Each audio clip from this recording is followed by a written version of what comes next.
Everyone had a nice lunch break? Good.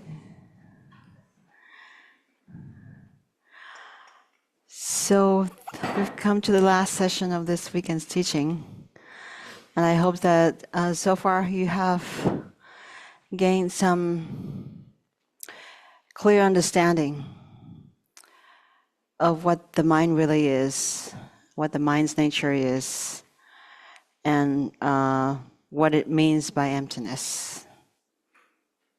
Yeah? Have you gained a good insight? I hope so.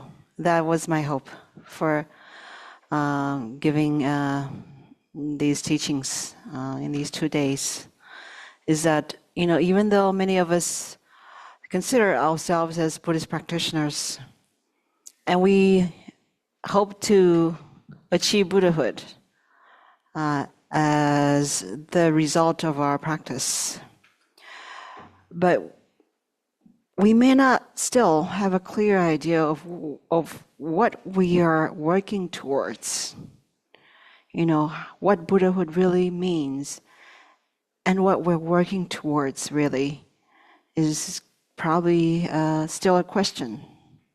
All these practices, so many prostrations, sweating and hard work, we think we're working towards Buddhahood for the sake of beings. But we may not have a clear idea of what that goal really is, right? And I hope that these songs of Milarepa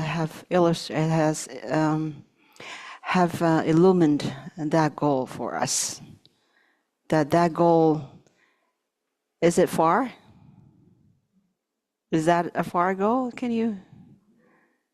Huh? Probably. Is it near?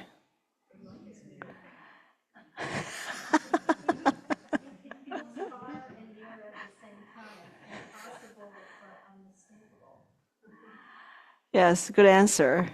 Another way of putting it is neither far nor near. And yet it's right here. You can't really, put a finger to it, but you understand now, I hope, that goal is just our mind, correct? That goal is right in our mind, and that mind does not refer to the brain or the heart or any place in the body, right? That mind is beyond conceptualization, and that is what is difficult about it. That is why it's far, because we're far from non-conceptualization. We have no idea what that means. That is why it's far. But then it's near because we have never been not part of that non-conceptual mind. We are, in essence, that non-conceptual mind. We are. That's the essence of our being. So it's very dear and near and close. So according to Milarepa, since it's nothing we can grasp onto, it's not something that we can really conceptualize, we rely on the Guru's blessing for us to just get it just like that. And it really works that way. I hope that we will gradually increase that faith that yes, indeed, the Guru can do that for us. And that is the quick way. It's not far at all. It's right here. And he or she can point out to you, this is it. And you just get it just like that. I hope that happens to all of us. Okay?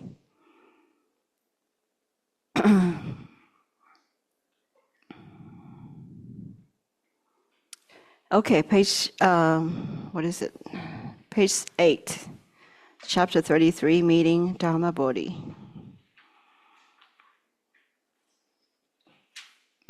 Sometimes it's called Bodhidharma. Bodhidharma, that's probably more familiar than Dharma Bodhi. I don't know why it's translated here as Dharma Bodhi. Okay, so the Jesuit Milarepa, along with Rechongpa and his other disciples, was staying at the Nyanang belly cave during the Wheel of Dharma of the essential meaning. At that time, Srila Bharro had invited Dharma Bodhi, and while he was residing at the Nepal fortress to turn the wheel of Dharma, many people of Tibet and Nepal came to see Dharma Bodhi in person. Milarepa's disciples' sons also wanted to meet him. And so Rechungpa gave many reasons to the Jezun as to why it was good to meet Dharma Bodhi. Milarepa said, "All of you go on ahead. I will come along afterwards." Thus he sent his disciples ahead of him, and they arrived at the Nepal fortress, still doubting that the Jezun would come. Then the Jezun emanated as a crystal stupa, went flying through the sky like a shooting star with nothing impeding him, and then came down among the disciples' sons. So as we discussed this morning, everything is just the mind. The mind can create anything whatsoever that it wants to, once you have realized its nature. And this is, so here, every time we see the kind of miraculous act, we immediately have a doubt, like, is this a made-up story? How can anybody have that kind of magical power? Because we don't have it. So anything that we don't see, we haven't experienced, haven't heard, can't do, and we have doubts right away. And that's normal because we haven't experienced the mind yet. So that's a normal reaction. But we cannot allow our limitations to then cast doubt on things that can be performed when that limitation is removed. You know what I mean? So he emanated as a crystal stupa, and that stupa went flying through the sky, and he was able to, arrive very quickly. Dharma Bodhi, seeing this, was amazed. The disciples who had misgivings about the Jezun were overjoyed that he had come flying through the sky. Together, the master and his disciples approached Dharma Bodhi, surrounded by many people, and Dharma Bodhi of India came down from his throne and prostrated to Milarepa of Tibet. Because of this, all the people had confidence that Milarepa was even more excellent than Dharma Bodhi, and the whole assembly came to continuously perceive them both as Buddhas. Dharma Bodhi said, "Generally, the experiences of the yogi cannot be described. Nonetheless, tell us the key points of the view, meditation, and conduct." In reply, the Jezun sang this song of realization. If you can look at your mind without distraction, then empty speech is meaningless. That is so profound. Empty speech means all that talk about the mind is meaningless. Exactly what I've been doing.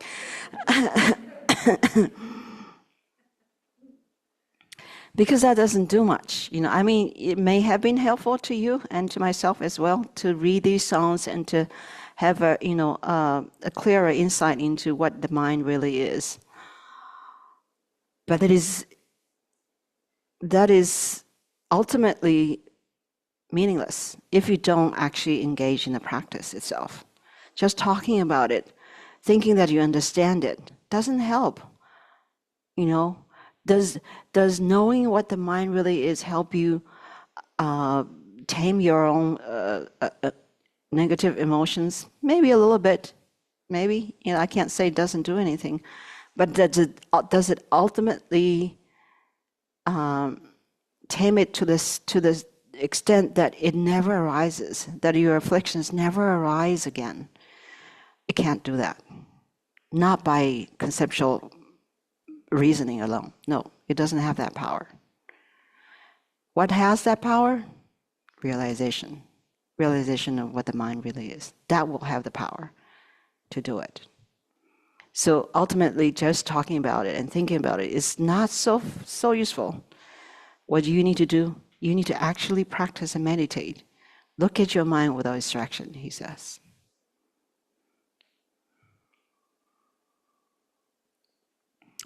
If it mixed with the experience of self-awareness, then the stupid meditation of a sleeping corpse is meaningless. That is what a lot of people do. I'm meditating. and not thinking of anything. And that's what Milarepa calls stupid meditation. It's a sleeping corpse. So what do you need to do? You need to rest your mind in its own nature. That's self-awareness, that the mind's self-awareness, meaning the mind itself is aware, is fully aware and luminous. That luminosity is awareness. And if you can't find that, you don't find that in your mind yet, and all you do is just rest, that is still good, because it's a step toward that direction of actually seeing and being able to rest in that luminous awareness. But if your goal is not to take a further step and using your meditation to lead into that self-awareness, that self-luminosity, and you're just sitting there like a sitting duck, that is not helpful, he's saying.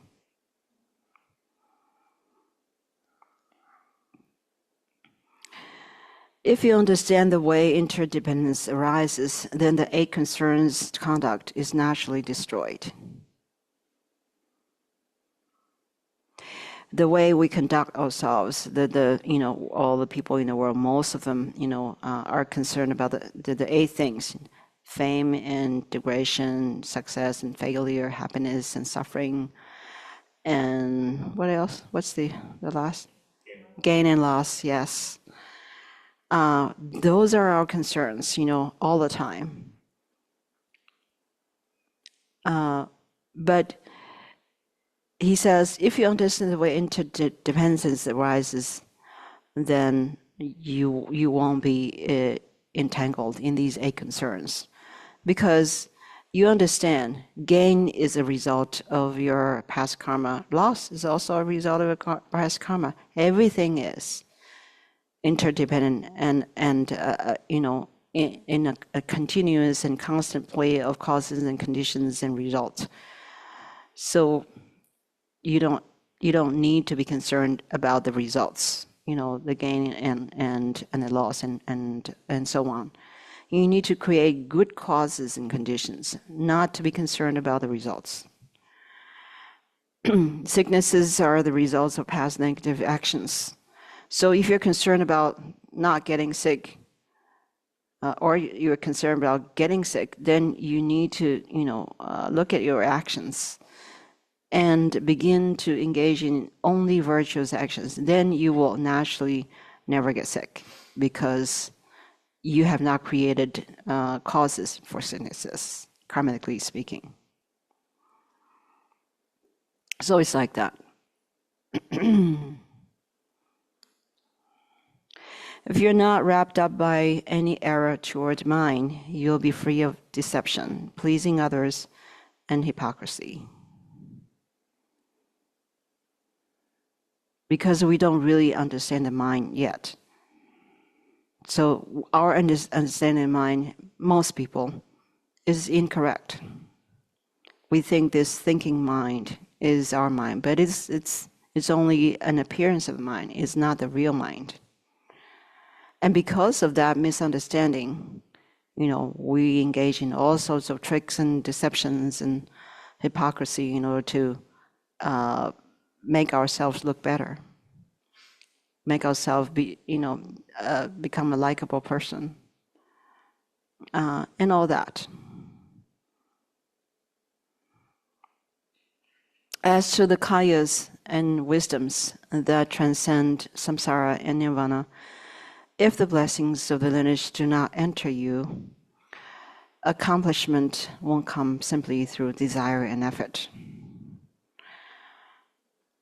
And it is so true. As we've been talking, it is the blessing of the gurus. It is the blessing of the lineage gurus that really matter, that really can make the difference and can make the path so much easier. So he says here, the last line says, accomplishment won't come simply through desire and effort. Just because you make an effort on your practice, just because you really, really strongly wish to be enlightened, it won't just happen like that. It's not. It's still very difficult. It'll take time and effort and more effort, because without the blessings of the lineage and the lineage gurus and your guru, it won't happen very easily, he says.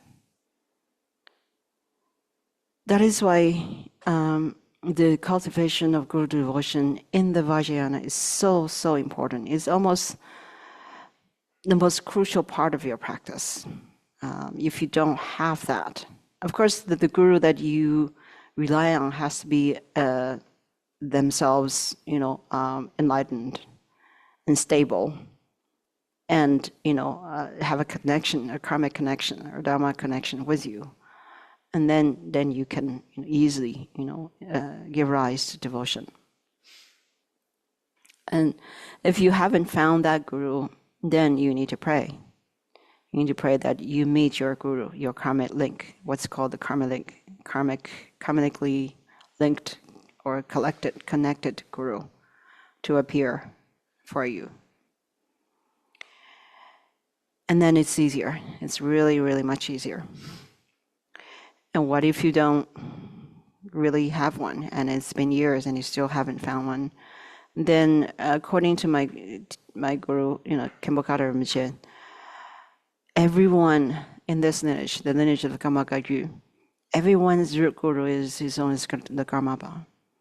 He's the guru of all the great teachers in our lineage, and therefore he's the guru of everyone, all the students of those great teachers.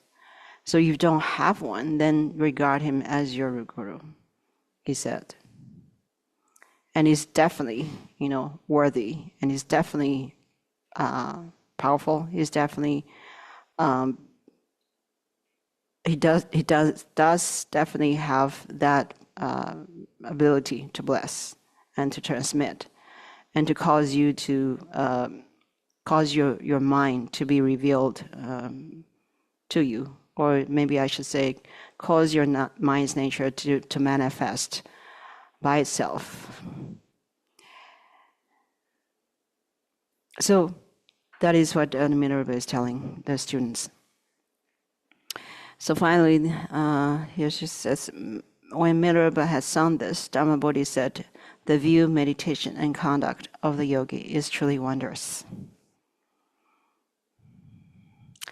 Okay, let's sing this song.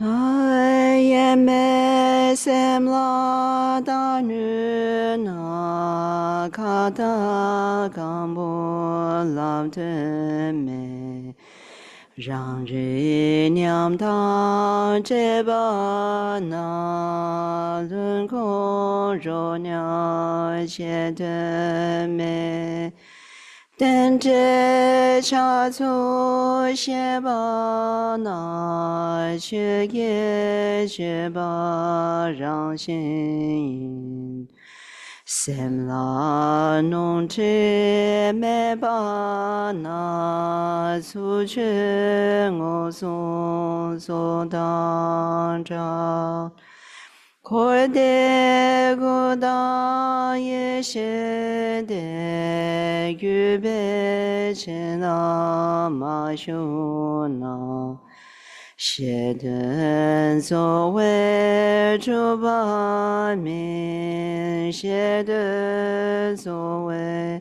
zhu ba min.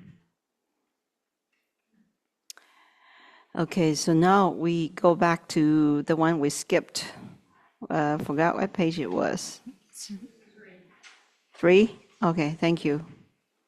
Page 3, chapter 3, the Yomo Snowy Range. This is the song in which he was asked about the self-sufficient practitioner, yeah?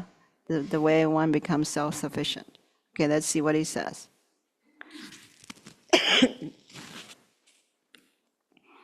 I supplicate the Lord, who is so kind, grant your blessing that this beggar's practice may go well. So again, as we have seen again and again in the beginning of each song, he prays to his Guru Marba and supplicates him for blessings. That is why, Milarepa isn't just saying it when he says the Guru's blessing is everything. Because, in the beginning of each song, he almost begs his guru for blessings.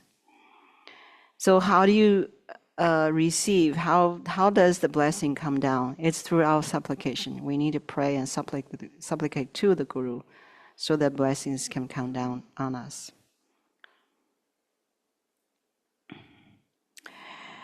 You young new students in the deceitful city of virtue and negativity, don't extinguish your good fortune. Listen to the genuine Dharma.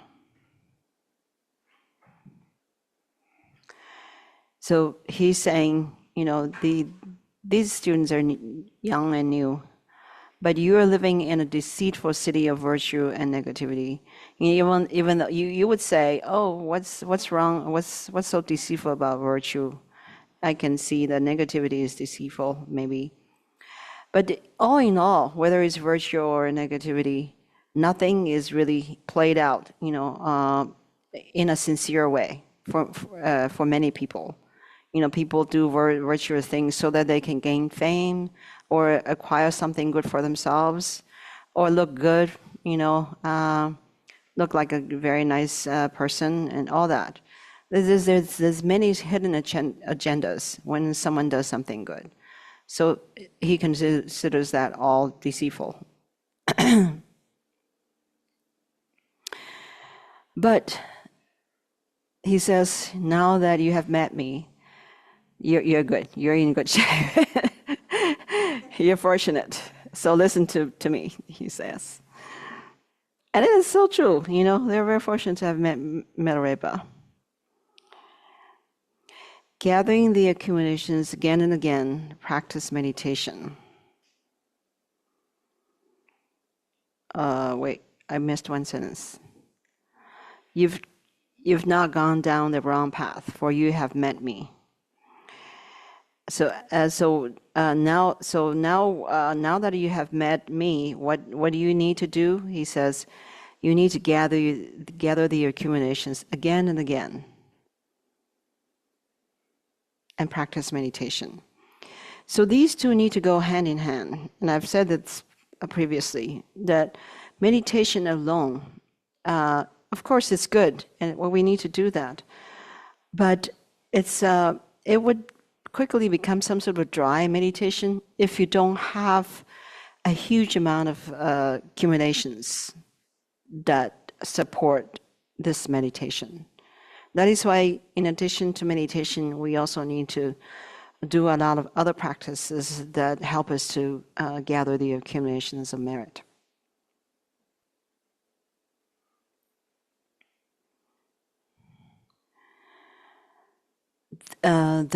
So, for example, in our 3-year retreat and in all these past years, there have been people who all of a sudden decided to leave retreat because of obstacles arising in the mind, mostly in the mind.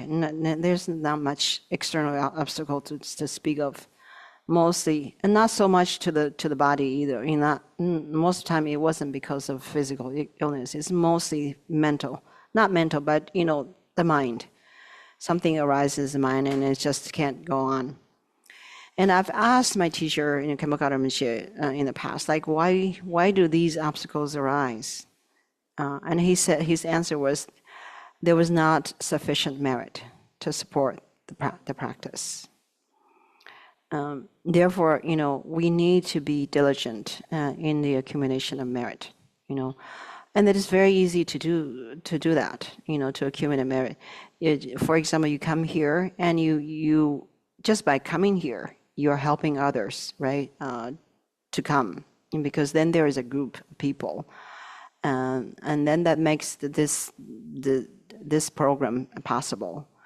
And then while you're here, you help with, clean up or whatever, and you share the Dharma with others. These are just examples. That's accumulation of merit. And if you sponsor or donate to the center, that's another way of accumulation of merit. And but not just in physical form, mentally, if you, while doing, for example, you come here or at home, you do your practice and there is visualization of, the Buddhas and Bodhisattvas or deities in front of you and you're making offerings to them, you make your offerings very, very vast and abundant and the most excellent, in the most excellent way. That is a vast accumulation of merit just by your mind. It doesn't have to be involved with the material things. So, take any and every opportunity to increase the amount of your merit. That is very important. Because when you have a huge amount of merit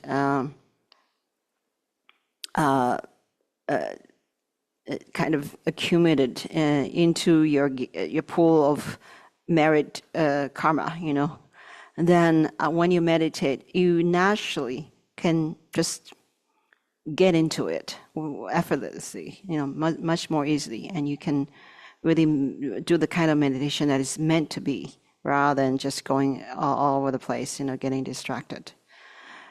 And it would seem like merit and meditation have no connection, but that is not the case. Merit and meditation have a very close connection. The greater your merit, the better your meditation will naturally go well. And that's how it works.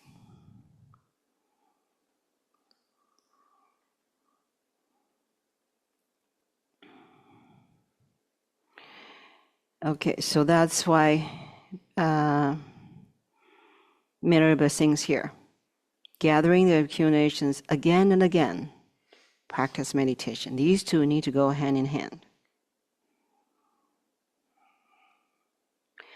The mist of blessings gives rise to experience and realization. So of course, you need to gather the accumulation, you need to meditate.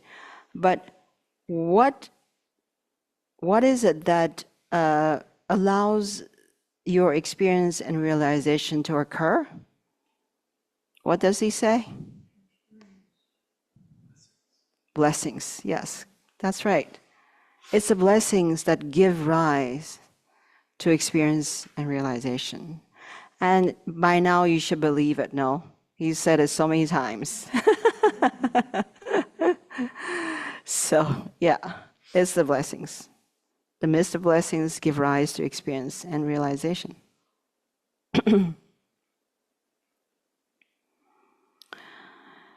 Rousing that alone won't help. You must be self-sufficient. Let me see. So rousing that, so that's connected to the previous sentence. So this means that giving rise to experience and realization is still not good enough, he said. You must be self-sufficient.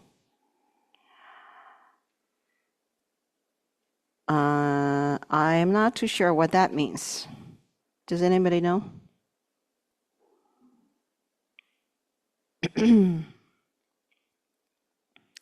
No? We'll see. Maybe it'll become clear later on. This upadesha of being self-sufficient, I will explain with love. Listen carefully. So he said, I will explain. So we'll see. Upadesha means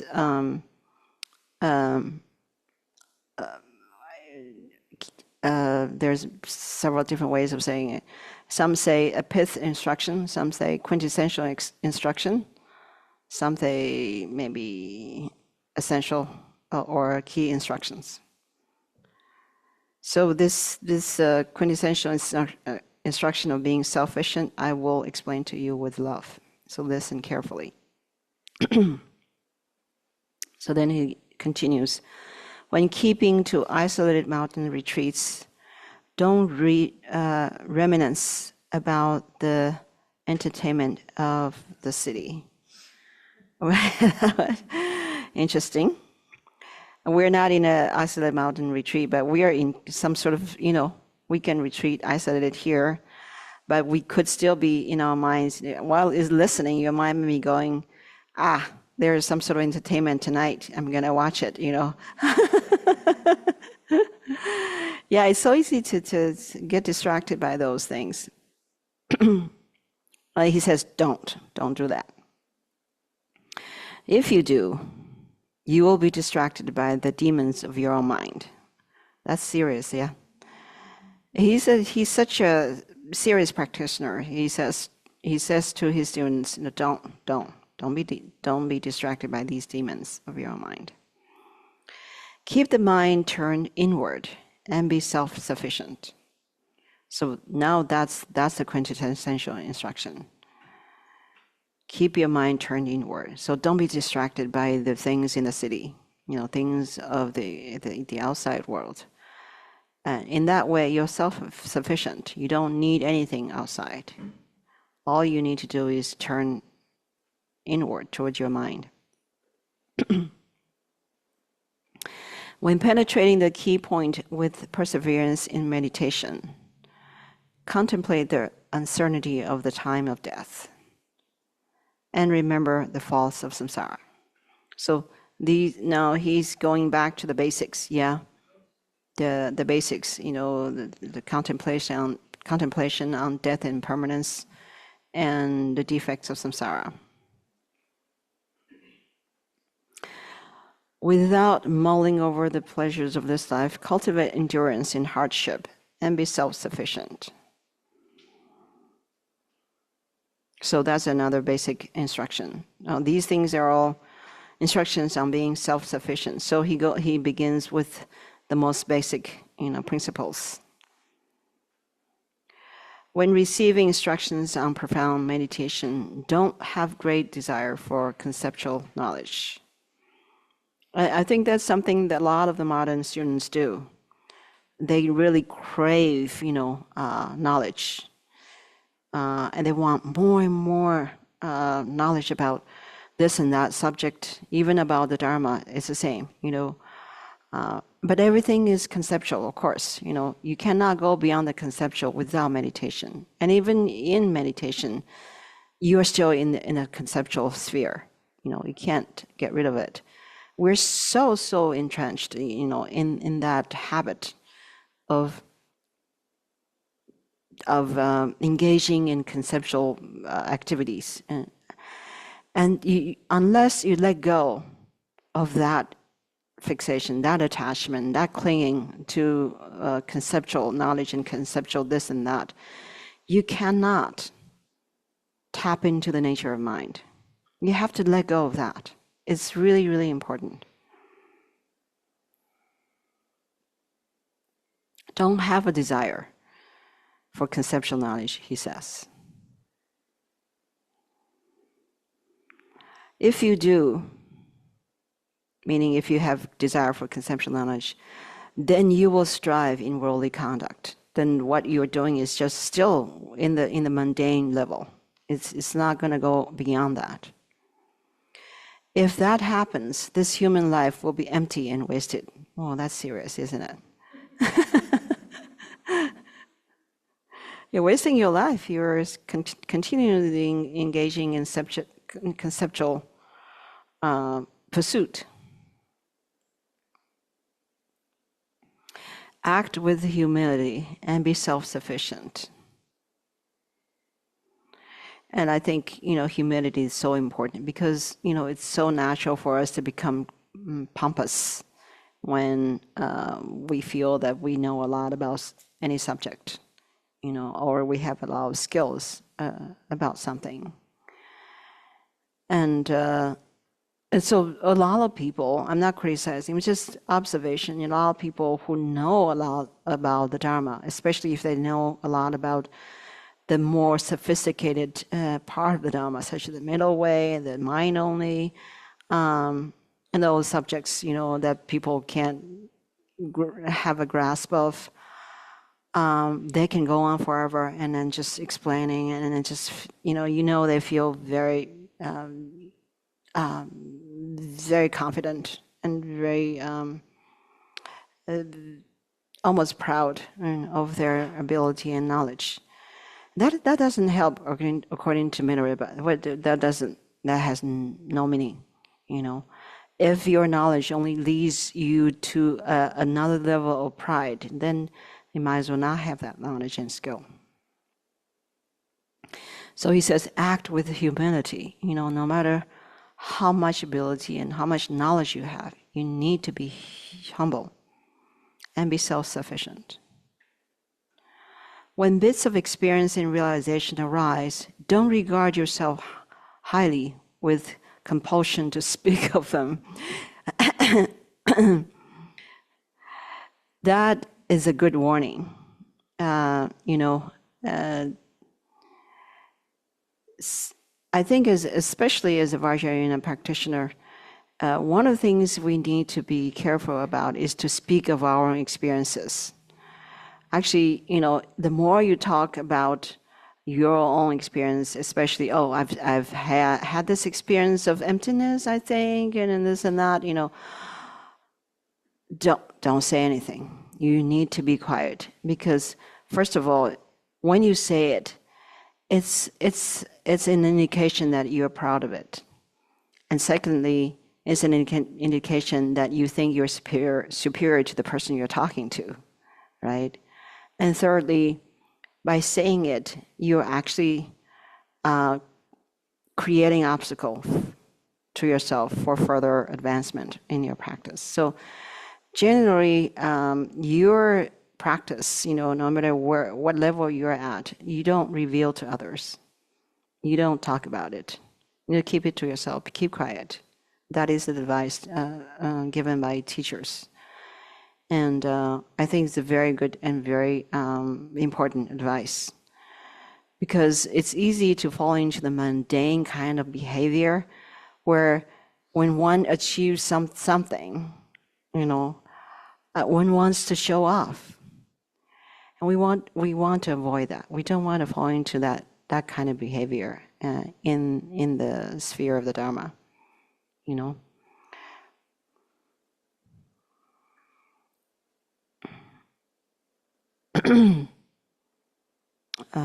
Where's this? So what does he say? He says, if you speak of them, if you speak of your, you know, experiences and realization, it will upset the mamos and dakinis. The mamos are female protectors, and dakinis are, you know, also a class of female goddesses. It'll upset them because they're the ones who safeguard the Vajrayana teachings. So if you talk too much about your realization or your experiences, they won't be happy. Because your experiences should be kept to yourself. And maybe, you know, you can talk about them with your teacher, but no one else. Meditate without distraction and be self-sufficient, he says. You know, just meditate, you know. Don't be distracted by these desires to show off. When spending time around the Guru, don't examine his good qualities or faults. And we've discussed this, you know, previously. When we're even when we're not around the Guru, when we are just thinking about our Guru, we should focus on devotion rather than thinking, "Oh, my Guru did this the other day. You know, I wonder if that shows he's slacking off." Or maybe he did something wrong, he's trying to hide. Or, you know, this kind of thing. You don't want to fall into that kind of behavior or thinking. Because Milarepa says, don't examine his good qualities or faults. Who are we to even examine or judge them, you know? We are not even at his level or her level. If you do, if you examine your Guru, you will just see a heap of faults, he says.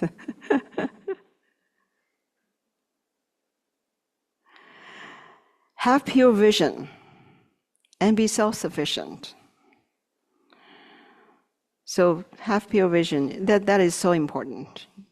Have pure view of the Guru. When in harmony with Dharma friends and in the abhisheka or the empowerment roles, don't wish for seniority or the head of that role. If you do, attachment and anger will upset your samaya. I remember watching one of the recorded teachings, videos of his own Skamapa, and he was talking about compassion. He said, oh, well, we all talk about compassion and we want to love all beings and about that. But when you come to my teachings, I see many of you, putting your stuff on the seat in the front rows, just making sure you get the front seats. And everybody else, that's just your business, but I need my front seat, So it's like that, our aspiration, our bodhisattva vow is very frequently broken because we are still so self-centered and we don't know it. We're not watching ourselves, And so it's very important that we scrutinize our own motivation, our own behavior, and our thinking, whether everything accords with your bodhisattva vow. Everything is for others first, and not you. This may be difficult because who doesn't want a front seat, So I know everybody else wants the front seat, but I really want it. I really want to be close to my guru, so I'm sorry. It's like, it's still me first. Very hard to give up this self-centeredness. So that's the time when you need to apply that view. Remember we talked about the view? What's that view? The view of the mind. What's that mean? What's that mind? Emptiness and what? Luminosity. Yes, you can say emptiness, luminosity, or emptiness, appearance in union, right? That view. Apply that view. When you have a strong desire to protect yourself against others, and your strong desire to win over others, you desire to be better than others, desire to be the first, all that, like me. When that occurs, watch your mind and apply the view. Even though you haven't, you may have, but just assume you haven't realized what that mind really is. But the view helps you. The view of the mind. Look at your mind at that time. What is my mind? Ask yourself. The mind is emptiness, luminosity. The mind is emptiness, bliss. So that is my mind. That my mind is not that grasping mind. You know what I mean? That grasping mind is something you make up for yourself. It's not really your mind. Your mind is this. And then you relax in that. And you just feel like spaciousness, don't you? There is a sense of spaciousness. Then you don't feel this is so important to be in the front seat. The Guru is everywhere. You don't have to grasp onto the Guru as a physical being, right? So then it's okay. Everything can be done in that way. Really. We just need to be diligent in applying the view of the mind in every situation.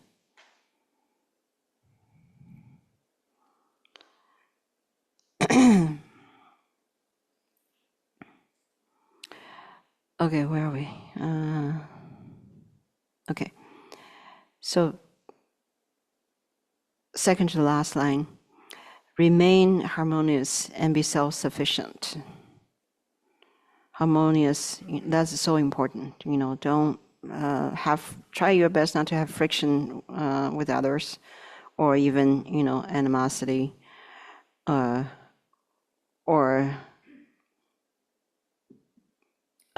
even, resentment with others.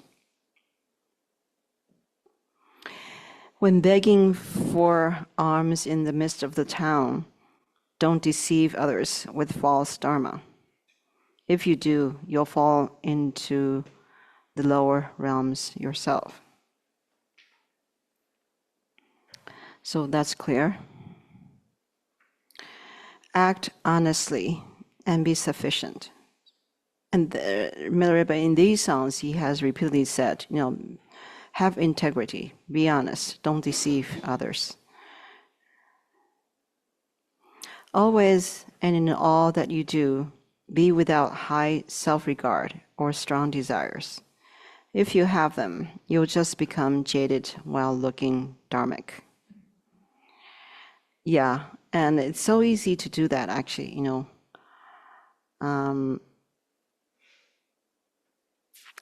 So, the practice of Dharma is meant to decrease that fixation on your own existence, your own self. But without centering your practice on non-self, then it's very easy to become arrogant because you feel that you are more noble now that I'm a practitioner and I know this and that, and I know what the nature of everything is. How, you don't know, kind of like that. And this is not going to be helpful, And that thought alone is a very strong sense of conceited self, right? And that is an elevation of the self rather than a decrease of the self. So we need to, be always vigilant in centering ourselves in no self. You know what I mean? It sounds paradoxical, but it's not. You know what I mean? Centering yourself in no self. Your center is no self. And you can radiate from that. Then it'll be fine. But if you hold on to that self and you do your practice, the result might be that self, it becomes heightened as a result of your practice, because your practice goes well, you're a good meditator, you think everybody else is just so-so, but my meditation is so good, you can't compare with my meditation, And it's like, what is that? Meditation makes you even more self-centered, more arrogant.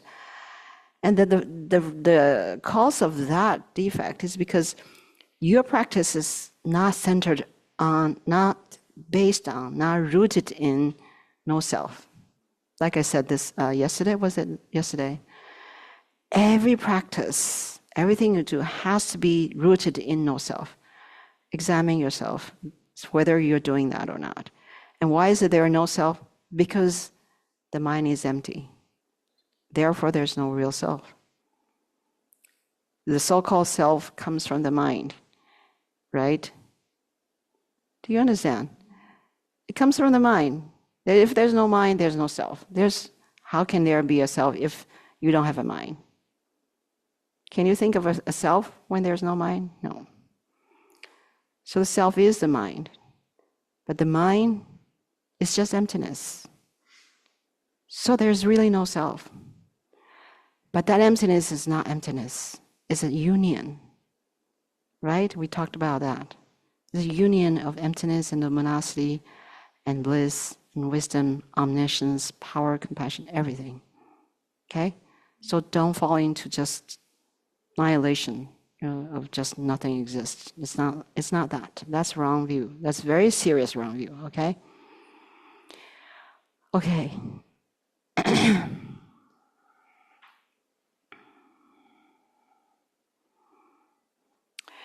So the third to the end of the song, abandon deception and lies and be self-sufficient. Then someone who is able to be self-sufficient should pass on the instructions that are so kind in order to benefit self and others. Hold generosity in the core of your heart. That generosity is, to share this instruction of being self-sufficient. Okay, so that's the song, and finally, I think we have already read the next part of this. So we go back up to page 3, and let's sing the song.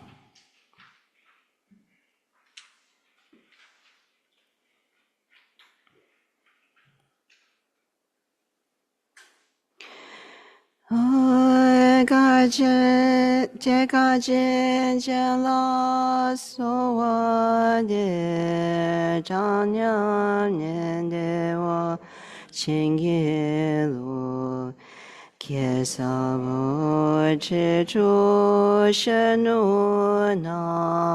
내게 대요유 종계나 부가와 마체라 주님 남로바 마송 나단체 소양양 사백 공주제 진남계 남은 냠도계 계배미 뱅고든 사랑고든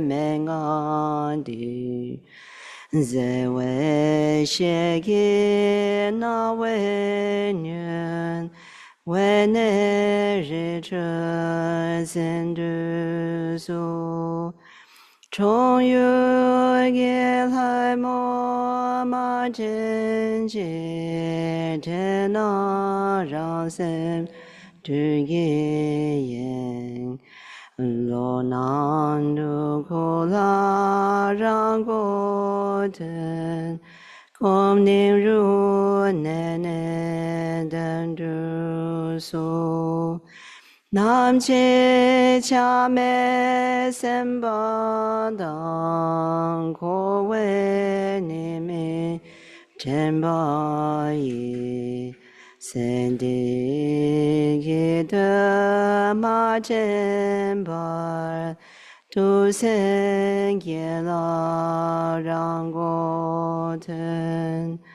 sa me gom che shu du su lo nie ge xie de ma che shi xie na chong pe che jue ren ren na mi se dong se wong Nyam chun du ge la rang go te nyam do nyam nu ge du su je de ge rang zi ma xie xie jie na ma dang kang zhou chu ye me du gong xie rang gu ten la ma dam nyam du zhuo du su sang en ge yuan yuan ma du ji da na yuan ge pong bo tong他南切谢让古等切出当王朝春之苏长古当卡耶马德切德那恰当给他们切出春波切谢让古等重有度东土切之苏切所也没过马过切过那让你眼中东来唱播给谁让古等拉住当南巴他们解读让谁当让的马切是切那切苏给车波中孙所所婆那让过曾让过等别给波了让真切为当我当，让先天度大众的见百年给读诵。Okay, I think now we just have one more song left, and that's the last song, page 22 or something.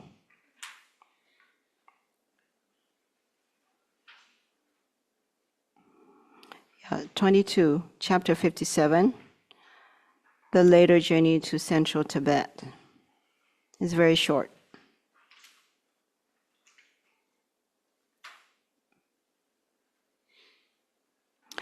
Milarepa said, Rechongpa, in the past when I told you to stay, you wanted to go. But now you should go to the sacred site of Jabo Forest at Shambo Snow Mountain. Benefit sentient beings there at Do of Loro at the border of Tibet. Then as Rechongpa departed, the Jezun sang the song of realization on the view, meditation, and conduct. It's very short. Son, do not take on any biased views. So, that's all. That's all he has to say about the views. Don't take any biased views. And this is difficult to explain. I don't know how to explain this. I think, any view that is not the true view of the mind, it will be kind of a biased view, I guess. The true view of mind is, I guess we can consider this the middle view or the central view. And if you deviate from that, that's kind of a biased view. And we've already talked a lot about what the view of the mind is, so we don't need to go over that again. For meditation, keep to mountain retreats. Oh, that's that's all. Don't need to talk about the theory, what meditation is about. Just, it's useless to talk about what meditation is if you don't go to the mountain and do your mountain retreat. That's what he's saying. Useless to know all these things about what meditation should be if you don't even meditate. For conduct, abandon negative friends. So that's kind of easy to do. Negative friends means people who are going to distract you, people who are going to tell you, don't do practice. What does that do? It's useless. Let's go, party or do something fun. So don't be friends with those people who distract you. For samaya, and you yourself should not be someone who distracts your Dharma friend. If you're in the lineage of Milarepa, he's very serious about practice. Don't distract others and don't be distracted by others. Just focus on your practice. That's his lineage. For samaya, let your perceptions remain harmonious. And that is very important, because oftentimes our perceptions are not so harmonious, not just within ourselves. We have conflict within ourselves, but also we see or even create conflict for others, And that is not something we should engage in as a Dharma practitioner. Always create harmony, always enhance harmony if there's already harmony, and never create friction, never create disharmony. That is so important. So that is your samaya, he said. That is your commitment. For fruition, contemplate your death. Wow, okay. So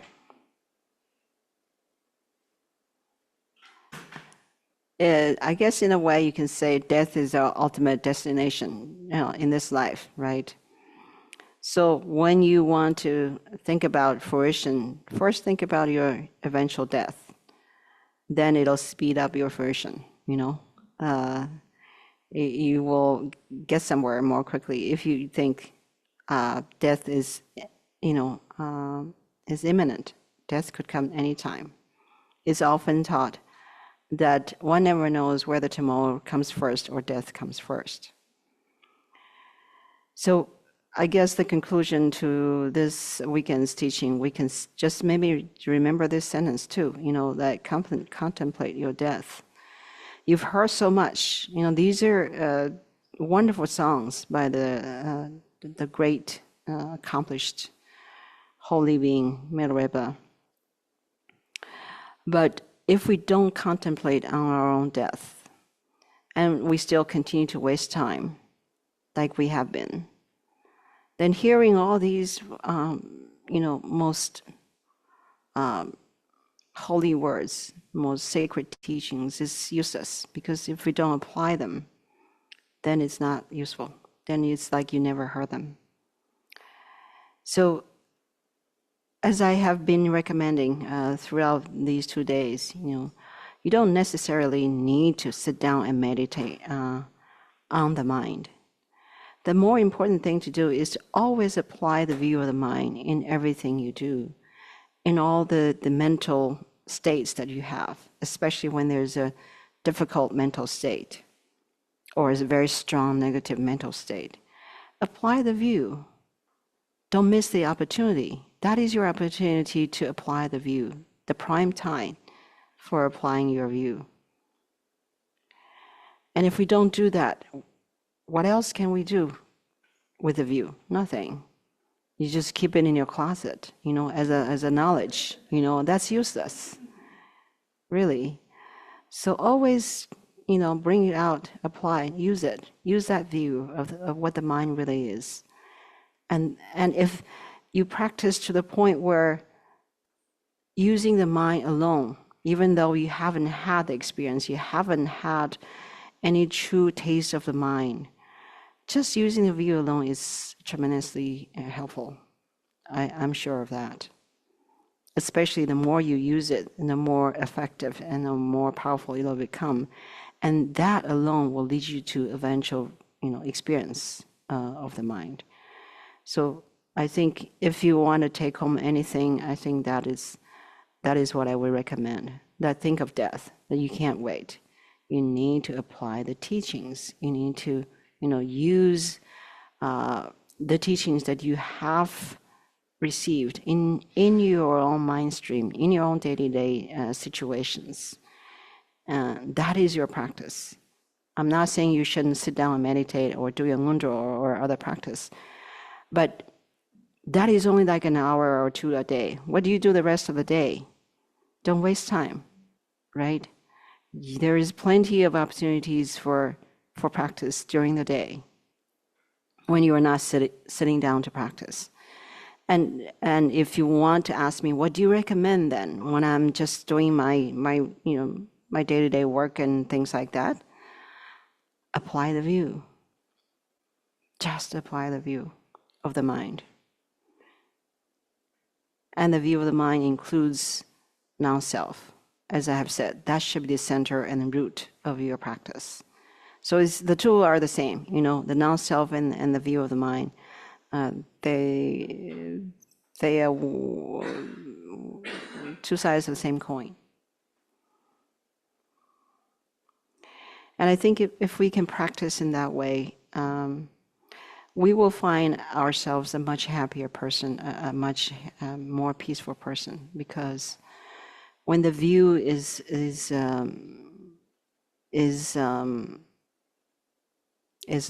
looked at and is meditated upon, then the mind naturally comes to a peaceful place.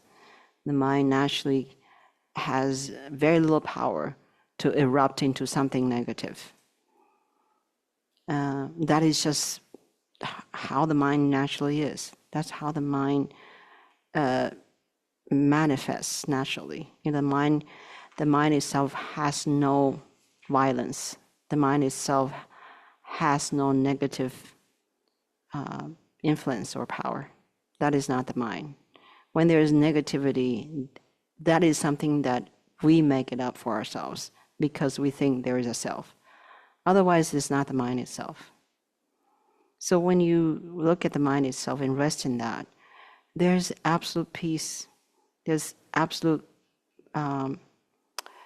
sense of spaciousness, and there's absolute sense of brilliance in your experience.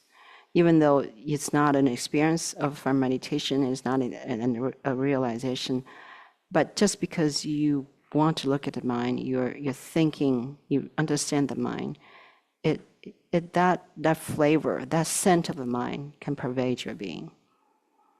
And you can try that. And the more you do that, the better you will be. Okay? So I think I will conclude with that. And although there's still a lot of time, but there's no more songs to look at except the dedication and the auspicious verses. But I'm not going to go over these two songs of dedication and auspiciousness because they're not part of the teaching, not part of the subject. Before we chant the dedication and the auspicious song, are there questions?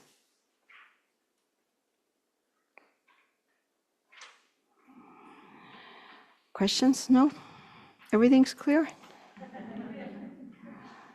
Yes. You need to please come to the mic.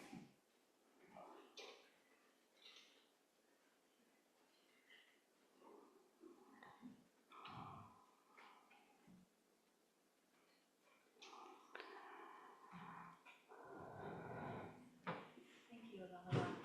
I have a question about worldly responsibilities for those who have things that they have to do on the course of a day, taking care of children or elderly parents.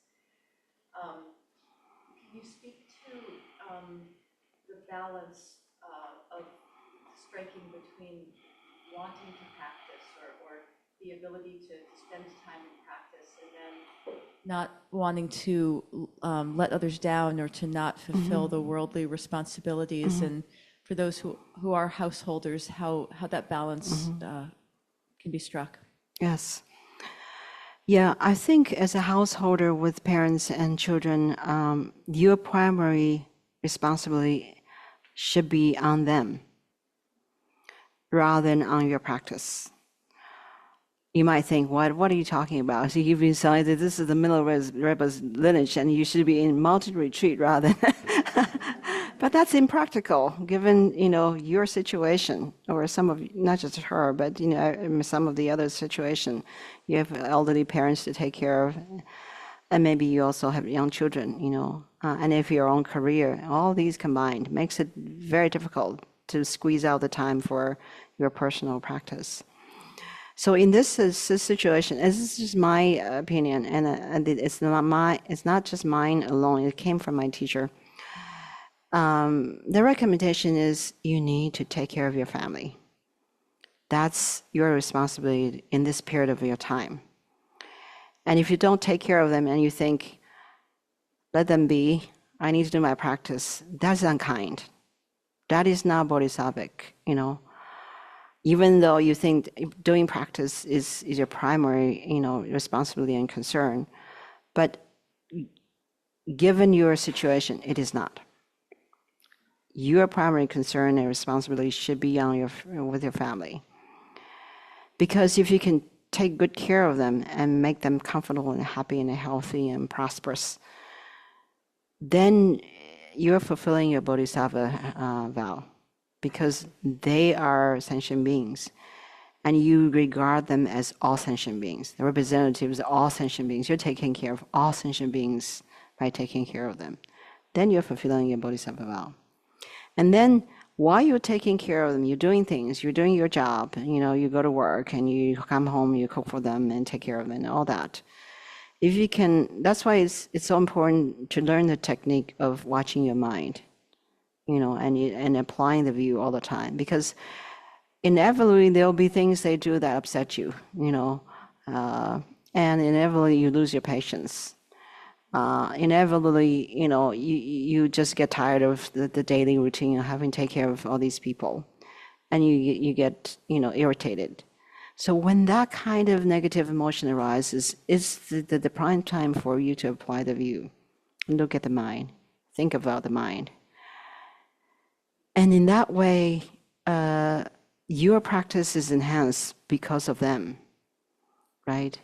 So don't regard them as obstacle to your practice, but rather conducive conditions for your practice. You need to think that in that light, I think. Mm-hmm.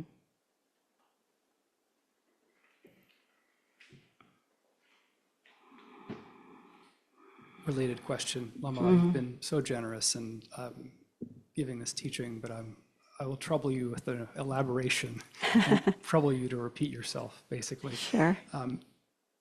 At page 6, Yeah. second line down on the right, this is one instance of many that you've iterated on. Concepts are liberated as Dharmakaya.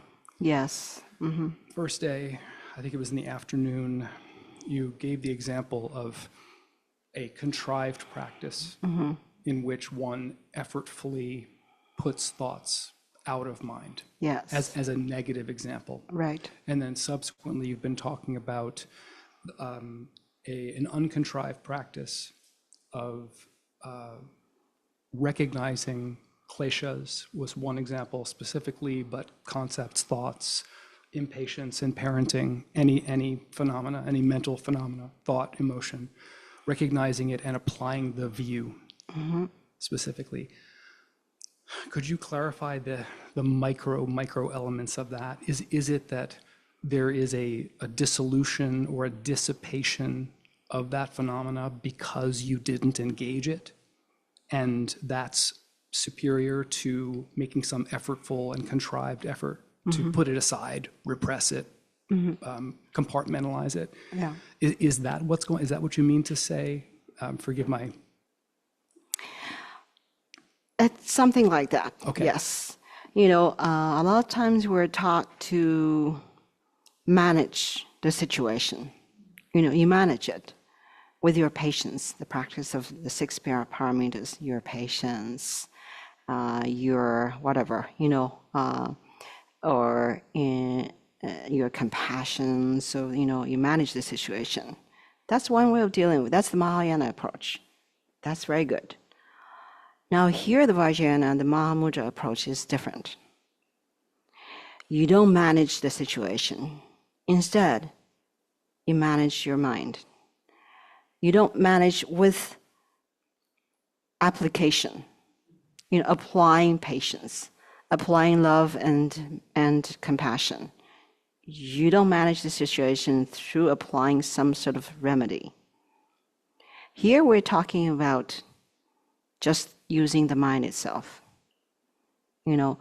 Looking at your own mind rather than looking at the situation or looking at your klesha that arises. You don't even need to look at the klesha. Just go directly to your mind, because the mind is where the klesha comes from. It shouldn't, but it does. Because we hold on to this self, the truly existent self. So we think the mind is me, So that's where the problem comes from. But regardless of that problem, that's not what we want to deal with. We don't deal with the problem, we deal with the mind itself. That's what it's talking about here. And so how do you deal with the mind? You don't even deal with the mind. There's no mind to deal with. You just come back to the mind and come back to the view of the mind. That's all you need to do. And everything dissolves, just in their own place.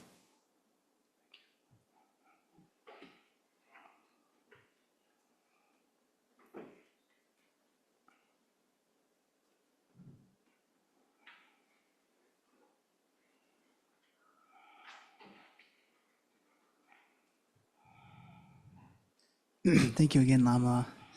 I have 2 questions. One came up from the first question, but the first one was, I'm wondering if you can elaborate.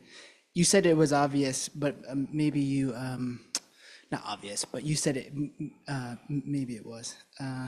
When begging for alms in the midst of the town, don't deceive others with false dharma. I'm wondering if you can, I'm not a monk or a nun. I'm wondering if you could sort of speak to the lay community about false dharma, or what, or just elaborate on what that could mean for Right. us. Yeah, when begging for alms, don't deceive others with false dharma. I didn't elaborate on that because it's there are sometimes it doesn't have to be monastic. Sometimes there are people who share the dharma because they want to show others that they know the dharma. They are the knowledgeable ones. And sometimes there are people who want to show that they have gained some sort of ability through their practice, that they have some sort of supercognition, a certain degree of supercognition. So they'll say, I dreamed that blah, blah, blah, you need to be careful, this is occurred in my dream. And then through that, they will gain respect and maybe even some sort of offering. That's what it's meant by here. When you ask, begging for alms, you don't deceive others by false dharma. What you say may be true, but you don't want to deceive others by saying things that you're not even sure is true. Or even something that is wrong that you made up just so that, the listener will respect you and maybe make offerings to you or want to be your friend, and then there are people who do this kind of thing to gather a group of followers. They make up their own dharma, because what do they know? Beginners don't know anything. So they'll listen to whatever you have to say. And then you say things that will make them feel that you are really something else. You're really wonderful. And they will give you all their money. Really, this has become a big thing in the modern society. Many people do that. I said you don't want to do that. Yeah. Yeah. Thank you so much. My second question is actually within regards to the first one. When you elaborated on that it's important to be with family, we should prioritize in a very major way our roles because we are using our bodhisattva nature to help in that instance. I guess I also wonder, I had a little bit of a sense of realization. I was like, oh man, I have to do my ninja as much or something. But in a way where it was like, wow, I do have a lot of responsibilities. But then I'm also just thinking about the story of Shakyamuni, Lord Buddha, who left his family. And in necessity, it seemed to have helped all sentient beings. And at what point is there, with those maybe that are in regards to having to make sort of a decision like that and something that is major, where I 100% absolutely respect and honor what you had said, and it's like, well, I feel exactly the same way. But sometimes there's a part of me that was like, well, how much there has to be at some point, maybe if we want to make a transition, at what point does that, it feels selfish, but is it selfish when it's also for the greater good? Does that make sense? It makes sense. Well, it's a personal decision. If you can make arrangements that are satisfactory to your beloved ones, so that you will be free to do your own retreat, then that's perfect. That would be a perfect outcome.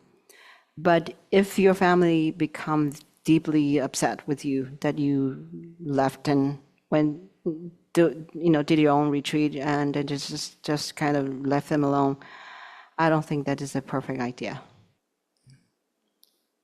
Yeah. Thank you so much, Lama.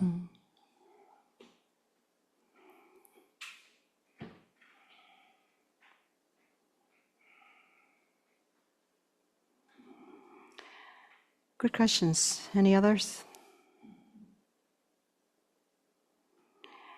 No? Okay. If no other questions, then let's chant the dedication on 23. Oh, okay. These are the offerings from the participants, and on everyone's behalf, I want to thank you for coming. It's not just remarkable that you come to Could you use the mic? Maine 3 years in a row in the winter, although that is really remarkable. But that you bring kind of the freshness of the Dharma and the blessings of the lineage to us in a very meaningful way. Thank you so much. Thank you. It's my honor and pleasure. Thank you.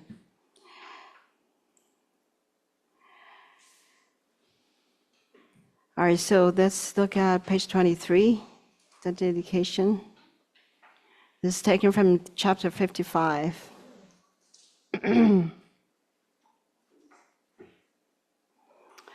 Final advice to the students of Nyanang when the Jesuit Milarepa was staying in the upper valley of Tsamar in Nyanang. Several benefactors were fighting over the dowry of a new bride, so they came to the Jesuits for mediation.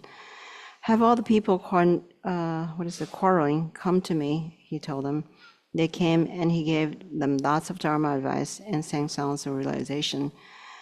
They then asked Milarepa to make a dedication for them, and the Jesuit said, "Here, both the receiver of offerings and the benefactors have had pure, virtuous intention. Therefore, the dedication is present naturally. However, I will make a dedication to follow the example of the Buddha. You too should follow this example." Then he sang this song of realization. We're going to just read it in English so that you can make the dedication along with Milarepa. Gurus, idams, and assembly of deities, please fulfill the good wishes of this dedication. I have the method of accomplishing Buddhahood for all assembled here without exception. Therefore, please act following my example. Buddhas and Bodhisattvas and Sangha too, please think of me, the virtue of sentient beings such as myself, who practice generosity, discipline, and so on, within great samaya, without injury.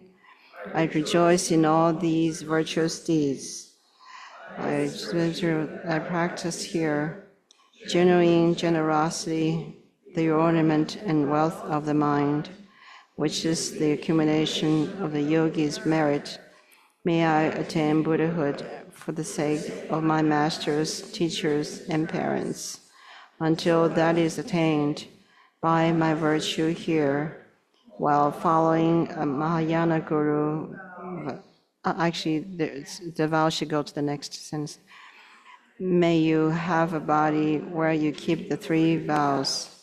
May all wishes be accomplished, and may you not accumulate negativity with each other. Also, by the merit of this virtue, with life, merit, prosperity, retinue, virtues, activity, and so forth, in abundance, may the obstacles that cut the lifeline of liberation be completely pacified. Thus he sang, and signs of approval and well-being came from the heavens. And then finally, there's the Milarepa's aspiration. And we have a recording. We played it in the last 2 teachings I gave here, so you may be already familiar. So I'm going to play that just a moment.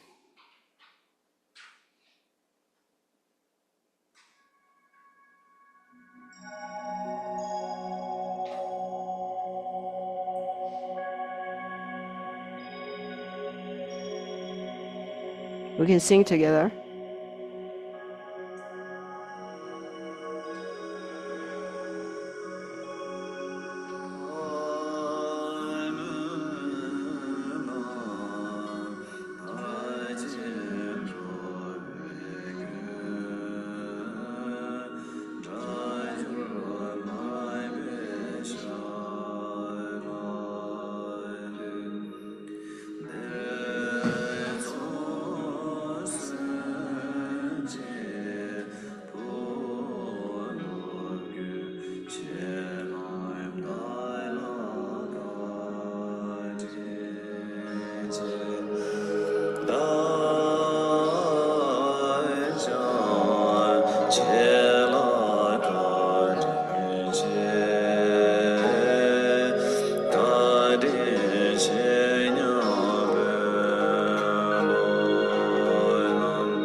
Okay, so it's been a real pleasure sharing songs of Milarepa with you.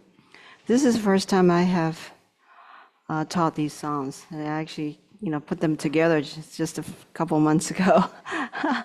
So, but I'm so happy that these songs, are now probably for the first time explained and read, and sung in Tibetan, by Western students. I'm very happy that there is this auspicious beginning, and I hope that these songs have brought a lot of clarity to you about the mind, and clarity to you about who we really are. Not to say that there is a really we to speak of, but go deeper into that, and then we'll find the truth. So I hope that it's been beneficial, and perhaps when there is an opportunity in the future, we can read and sing more songs of Milarepa in the future.